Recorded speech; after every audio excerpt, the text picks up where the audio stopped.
have 11 minutes to explain synthetic trading. So naturally, I am going to put $1,000 of my own money on the line to target $100,000. What could possibly go wrong?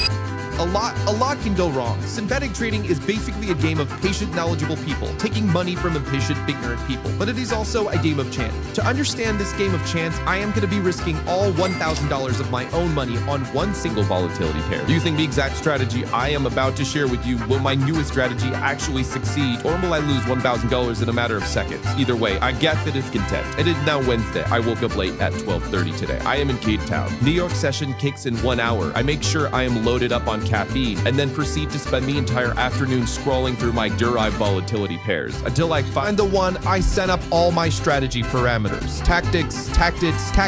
Then I do the most important step, and that is to wait patiently until price hits my order. Holy, it just hit my order. Order fill. You see, volatility trading isn't easy money if you don't know what you are doing. I am sure the only reason you are even watching this video right now is because you saw some rich TikToker talking from a helicopter about his Lamborghini that he got from trading volatility investment. Here in my garage, just bought this new Lamborghini here. Let me tell you something you already know. The world isn't all sunshine and rainbows. In fact, most derived traders actually lose money. A majority do. It is a known statistic that only 2% of derived traders make a profit and only 0.5% actually do it consistently. So in order to make money, you have to become part of the 0.5% of traders. And how do you become part of the 0.5%? By doing the exact opposite of what the 99.5% are doing. If 99.5% of traders are not profitable, that means if you do the exact opposite of what they are doing, you will make money. It sounds stupid, but it is true. In order to do this, we're going to use one of the many core concepts in our strategy Called liquidity. In order to understand liquidity, we first have to understand how the big billion-dollar institutions trade, or in other words, the 1%. Now, unlike you and me, where we can simply just buy wherever we want, big institutions can't really do that. They are dealing with so much money while trading. There are simply not enough sellers at the price where they want to buy it. So what do? They create the sellers themselves. But how did they do that? By doing a little thing called manipulation. Have you ever seen this happen? Prices coming down to a recent low, a key support area. Now, what is happening at this flow is very simple. Normal retail traders like you and me are seeing this as a key support and enter. When price comes down to here, thinking the price will bounce up from the support. So, where better to place your stop loss than right below this recent low? That is a pretty normal trade. As being the normal retail trader you are, you would assume if price crossed this low, you would be considered a downtrend, lose all of its momentum, and keep crashing downward. Now, the institutions own this stock already, and they want to buy more of it. But since they are trading with hundreds of millions of dollars, there are simply not enough sellers at this price for them to buy from. So they need to create the sellers themselves. So what they do is start selling their own shares to artificially drive the price down.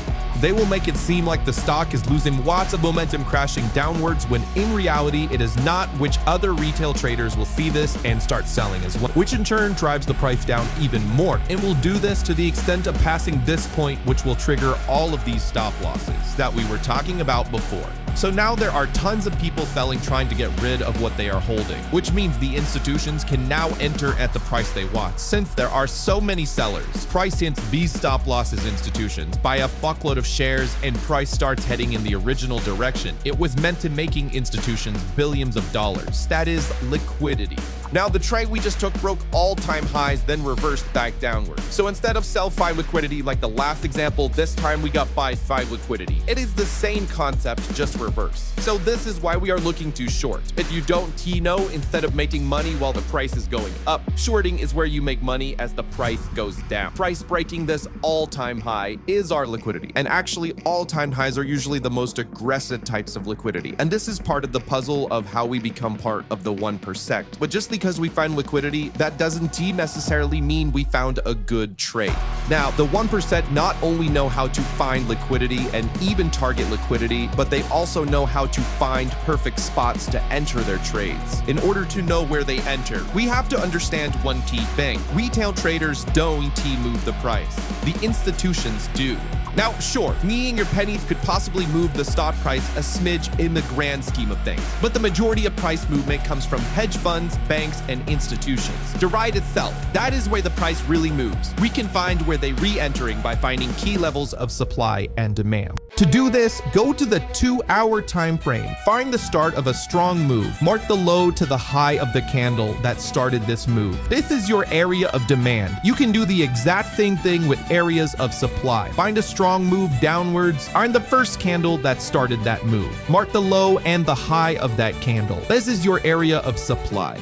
The reason we are doing this is because we want to be entering where the big institutions are entering. And if price spiked up strong from this price, that means the institutions are probably entering here. So we would wait for price to come back down to this zone. Enter here where price is likely to spike up again, and we make all the profits. So if we go back to our trade, we already grabbed the liquidity at the all-time highs. Next, we need to mark our area of supply. We mark the first candle that started the downwards move. This is our area of supply, and we must wait for price to enter into this zone again, and we enter our short trade. Now, just because we have liquidity and supply, that doesn't necessarily mean price will follow exactly what we think it LL do. You need another layer of confirmation. You need pop, which means proof of profitability, directional bias, liquidity confirmation, and lastly, a lot of balls. And dropping one of this confirmation is like going to Cold Stone and only getting vanilla when there is other endless options like this. It's not gonna hit different. Same with trading, you are not gonna make a lot of money. Instead, you get stuck in $1,000 to $2,000 phase for life. So to explain all 4 Avengers you need to escape poverty, go to the 2-hour chart of my entry that took my $1,000 to $100,000. What we are looking for is for price to print a exact copy of our potential entry first here before we leverage on it in the future. Because we aren't just targeting small profit, we are target huge numbers, and huge numbers involve a lot of planning.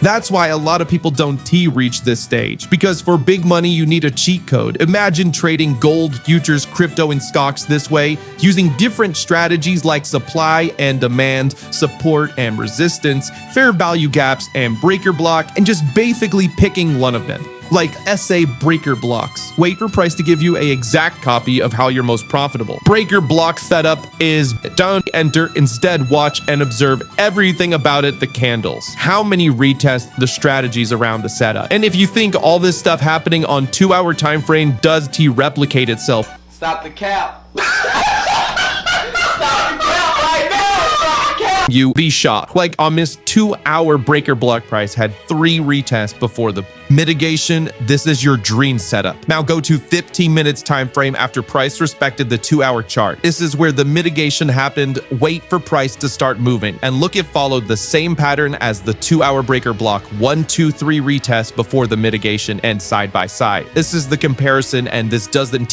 only work on one strategies. To go back to our 2-hour breaker block, 3 candlestick formed here, and on 50 minutes the same thing happened here. And that's not all. On 2-hour time frame we had a mini liquidity grab before the spike down that broke structural low, and on 50 minutes time frame the same thing happened.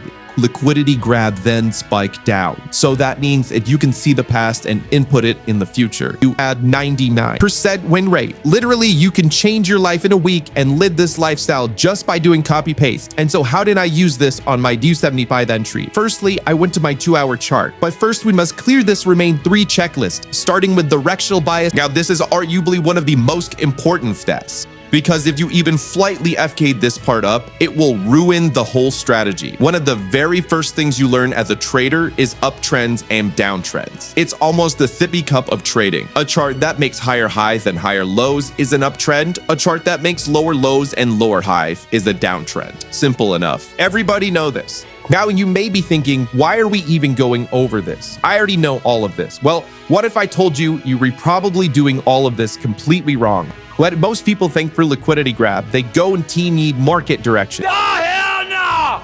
Oh, hell no! So they go in blindly and get confused when they see multiple liquidity grab. And if they pick the wrong one, they recooked because price would brutalize you. So to bypass this, you must use this other Avenger, which is other forms of liquidity. So for execution, make sure there's liquidity, like a lot of liquidity. But after the liquidity grab, you want to target this low there. Enter when you see a bearish candle forming at the top. Or if you are scared, enter at the retest of this high and you LL have made insane profit. But this is just the observed entry. For our real execution, I wait for price to play out after our test subject worked, then go to lower time frame, which is 1 hour time frame. Wait for the same structure to happen. Liquidity grab, then enter at the top after the grab of liquidity. When you start seeing the bearish candle forming, or if you are scared, enter around the retest of the liquidity grab, and you had made insane profit. Side by side, this is the entry in the video and the chart entry, which was an investor account. So if you want to be the next person, like, subscribe and comment.